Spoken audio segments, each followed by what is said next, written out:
So this is going to be maybe a first for me because I've never done this before. I also don't have the capture software installed, so I'm kind of doing it old school. Where this is just we're just filming my Nintendo Switch. I took off the Joy-Cons because that way you guys can just focus on the main screen itself. And I kind of want to do a little review of this game after just finishing it actually earlier today. And I'll just show you.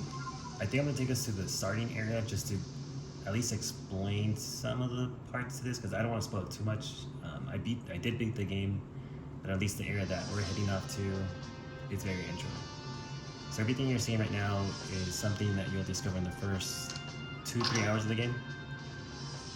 Not too long, but for sure there's gonna be spoilers. I won't discuss the end game for sure, but at least a lot of this I do want to talk about. So in playing Pokemon Legend Arceus, you're gonna enter this town, and this is literally the only main hub area that has like houses and people just standing around, not even walking around, but standing around. There's not a lot to do. You do have like your local stores, your haircut place, your clothing shop. But if you compare this to like Pokemon Sword and Shield, which came out before this, there are way more options in terms of clothing, haircut styles, just everything that you can buy to customize your own character compared to this game. A lot of reviews online are saying that this is like a breath of fresh air, that it's kind of cool because there are things that this game does to break away from the standard Pokemon formula that has been pretty much the same for over 20 games, I guess. But as someone who started with the original Red and Blue, and I played every single mainline series game, I was very hesitant to play this one because just from what I was seeing in the trailer when they announced it, a lot of the graphics don't look that great, and there's a lot of pop-in, there's just very empty landscapes, and I kind of want to take you there first before I keep discussing it. But there actually is a lot of good to this. I will say, comparing this to Sword and Shield, which is more traditional, I was actually way more excited to play Sword and Shield, even though it was a very basic, same standard formula you played every single time. And every time I booted this game, I never felt like excited to play it because if you buy it yourself, you'll notice that it's very repetitive. So go to the starting hub. I mean, the first starting area where you get to actually start battling, catching Pokemon. And we'll focus on the good first, because we don't want to be too negative. So every time that you go out to, and there are 5 regions, pretty much all the same, but whenever you first start out, you get a quest, and this is what the mini-map looks like. Eventually you do unlock fast travel and other options to move around much quicker on the map, but when you first start out, you're walking and you're running. I do like that. I mean, if the first 3 hours do feel kind of slow, but I mean, this is the target audience is little kids, so they have to make it simple. And because this is so different from all the other Pokemon games, a lot of what you would take for granted, I'm like, oh, Sword and Shield, I don't need to, I don't need a long tutorial, I know what to do. It's very different here. So in past games, the grass used to be something that when you fight Pokemon. Now it's just, hey, you can actually hide in here and look for Pokemon to throw Pokeballs at. So that part is kind of neat where you no longer have to fight every single Pokemon you come across in order to catch it. That's the one thing I like. Like for this guy, I have a great ball in hand. It's not really noticing me. If you see that icon above, if they're not fighting, you can try to catch them. If throw a ball at them, they go through the catching sequence. Depending on how high your ball bounces, like there, I caught it. And that's kind of satisfying in a way because you see so many that you come across where you can just quickly, I mean, you don't want to run up to something that's scared. Like if I run up to this guy, he doesn't even know Baidu's, they don't care. They want to be caught. But in terms of just looking at the area around you, it does kind of remind you of Legend of Zelda Breath of the Wild if you played that. I want to kind of walk up to something that, like these guys right here, see, they notice you and they run away, and that's something that you're going to notice more and more be the case when it comes to most of the Pokemon. Obviously, this is a starting area, so they have to make it a little easier for you to just get adjusted to it.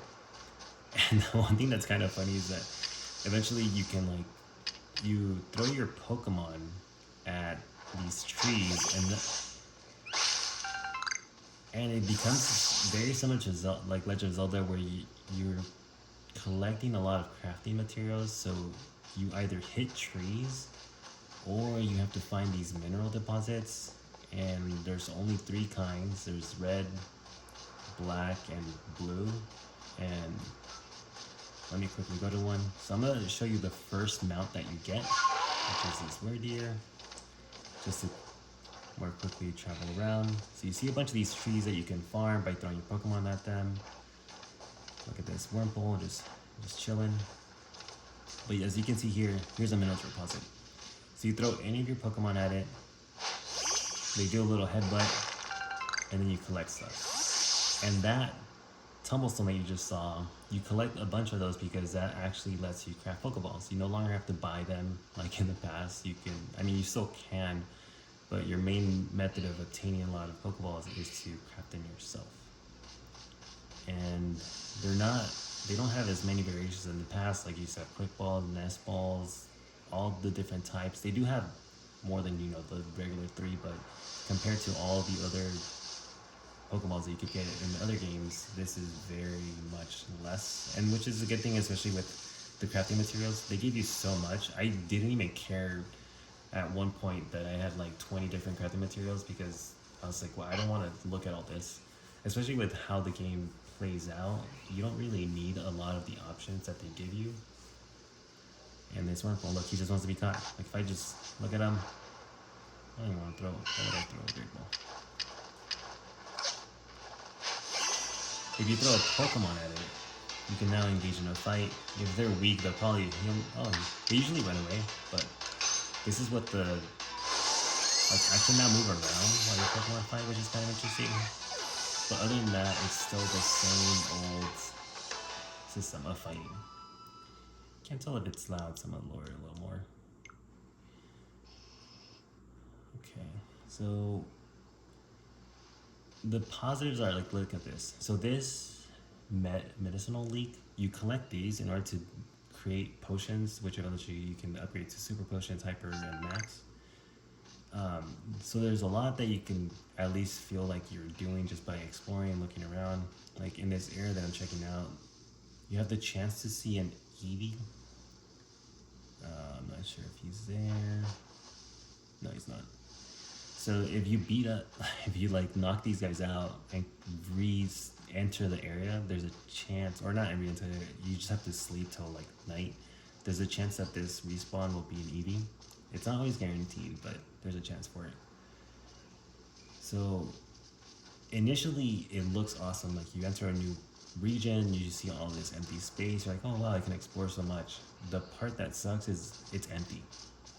It's nice in the sense that you can look at Pokemon just, you know, walking around, and that part is kind of unique because they did that in Sword and Shield, but you still have to engage them in order to start a Pokemon battle to catch them. Here you can just walk up to them and throw a ball, which is kind of cool. The Pokemon you catch, you can now toss in front of you, and they'll just look at you, and you can kind of like greet them. Maybe they'll make noises. You put them back in your ball. The one thing that sucks, and I knew, like if you think of Zelda, you get the glider very early. You get this flying bird Pokemon almost at the end. And I get that they had to wait so long because it kind of breaks the game in the sense that once you get this, you're not going to care to travel the normal method of walking around. There's fall damage, as you can see. There's a dodge mechanic, and yeah, so everything you see me do right now, battling, catching Pokemon, and exploring, that's it. That's the game. And if you're looking for a story, there is none. It starts off super interesting. You're someone from a different world that doesn't belong to this one. Arceus kind of just hijacks you, puts you in this world to help out, and then you discover the first town, the only town, and get tasked with, hey, if you want to live here, you got to earn your keep, join this team, do some surveying. And now it's all about catching Pokemon, and and it's funny too because back in the other games, once you caught Pokemon once, you got the Pokedex entry. For this, you have to not only catch them multiple times, you have to fight them multiple times, use move multiple times in order to get a completed entry where you can actually see the details that every other previous game would just give you upon catching. That part kind of sucks. I never felt compelled to want to complete the Pokedex because this game doesn't have enough fun to make you want to stay in the world. And with how empty and just compared to other games that do open world like this, where even Legend of Zelda had multiple hubs that had an actual town, like the Gerudo town, the Kakariko town, they had at least more than one compared to this game. And this game has had way more time to look at how other games have worked to be better. But I will say, if you're a fan of Pokemon and you've played every game, I would recommend get GameFly. This is not gonna be the amazing game that everybody was waiting for. If you're new to Pokemon, you might actually like this because you have no expectations. So going into zero, hey, what is this all about? And it might be a fun entry which will get you interested in the other Pokemon games. But if I'm being honest, Sun and Moon to me was something I kind of tried to change a little bit the formula, and it's way more fun to play than this was. I think this as an experiment is kind of cool. I would never say this is worth $60. So for me, I actually used GameFly to get this, and I'm glad I did not spend the money because you can kind of beat this pretty quickly. And if I show you my save, I beat this pretty fast. So 24 hours, and that was me going very slow. I was trying to do some side quests. Eventually you get so many side quests, and it falls like the similar trapping that like games like WoW or any MMORPG does. Hey, find me 3 of this, beat 3 of this, and come back. So eventually to me, I just got bored of that, and I only went after the main missions that progress the story. And again, there is literally no story. The story is that once you've made it to town, you're asked to help quell these frenzied Pokemon, and then you're engaged in this wannabe Dark Souls rolling action where you throw a calming balm at them. It's different, I guess, but not fun. It would have been interesting as a mechanic if they try to do more things with it, but eventually, no. You go to a new area, you kind of find out a little bit about the people, very little about the people. You get a new Pokemon to ride, like how you're seeing here, and then you go after quelling the Pokemon. That's it. And that's what I'd explain. Like after you've gone to the first region and you've seen how the walking around, catching, battling, even Pokemon trainer battles are very far and few in between compared to every other Pokemon game. You will have more Pokemon battles in Sword and Shield from the starting area to the first gym or the first soccer arena place than you will have in this game. There are no Pokemon battles, which is very strange because you get these Pokemon and like how you see my Glaceon, my Flareon are near 60, or I guess he's 61. It never feels like good to have them level up because you just never get to use them in battle. So them being high level only becomes a necessity because you're eventually needed for story purposes to fight something. But there's no like joy in seeing them be high level because you're just not using them. I remember when I was playing this game, there's times where I'd go hours where they were just gaining experience from me catching or doing things with them because like if I set my Flareon at this tree and he hits it, he gets experience for this. So he was back when they were lower level, they were getting experience. You see the experience bar on the left. They were going through levels without me even fighting anyone, and that just doesn't feel satisfying because these numbers just don't make sense. But for those, I just can't recommend this. I'm sorry, I'm all over the place. But I did want to talk about it just because it's so fresh in my mind. I don't think it's the worst game ever, but it's definitely not as good as some of the reviews that you see online. And I would only recommend this if you get it on sale or get GameFly. I'm a big proponent for it just because you can play so many games and you're not locked to like an Xbox Game Pass where it's only for one system. So if you own multiple systems, I do. I have a PS5 and a Switch, obviously, that I'm using GameFly for. I highly recommend you just check it out just to, see what it's about, especially if you're into Pokemon. It's the things that it does differently from the old games are fun to experience, especially the first time. And with as boring, as repetitive, and as lackluster as the story gets, eventually, I think the initial intrigue of just, hey, this is somewhere that the series can go in the future is very, very promising and interesting to me because obviously we don't want to keep playing the same old tired formula that the other games have treaded in the past, especially with Sword and Shield. So for me, even though I would not recommend this as a game to buy because $60 is a lot, I am happy that Game Freak is willing to consider other types of ways to play this game because I can highly see if they can merge what they did in Sword and Shield with some of the ideas they brought into this and have more story, more towns, more people to talk to. Just take everything good about this, take what works in Sword and Shield, and just merge them together. One thing you'll notice in this game too that I kind of hated was that Pokemon battles are so fast where, I think they were quick before too, but you can get destroyed so easily in this game, and a lot of it is because they kind of pit you unfairly where if I have my Flareon out, there are a few instances where your Pokemon will fight 3 others, and you either have to be over leveled or have the right moves that will be super effective because if you don't kill some of them fast enough, your team is going to get wiped pretty quickly. But other than that, obviously this game has a lot of missteps. You can't even swim, which is kind of funny, but I think they did that on purpose because eventually you get a Pokemon you can ride, kind of like Lapras, but in this one it's I forgot what it's called. But it's very interesting, like what they tried to do with the game, because once you've locked everything, traversal is just easier to do.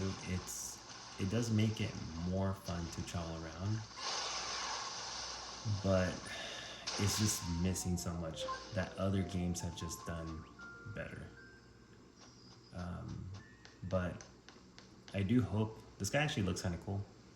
There's a lot going on, which is kind of interesting when you compare that to like how little is happening in the actual like ground environment. It always feels like they could have done more graphically. It could be that this was just their first game going into this. Maybe the next one will be better. Here's hoping. But yeah, I feel like I've rambled on too long. So thank you guys for watching. I think in the future I might prepare a script better, or prepare a script so that I could actually read off of something and have my thoughts be a little bit more organized. But I think I just overall want to give impressions of the game, especially because a lot of what I've been doing recently on YouTube has been just Pokemon card opening. So yeah, this will be the first one, and it looks like I've gone pretty long, so I'll end it now. Thank you guys for watching, and hopefully I'll do more of this in the future when I play some more games. And I kind of want to do this for PS5 as well because I've been playing a lot of games recently, and once I get my Horizon Zero Dawn box, I plan to do an opening of that because I'm super excited to play that. Alright, I'll catch you guys later, and thank you for watching.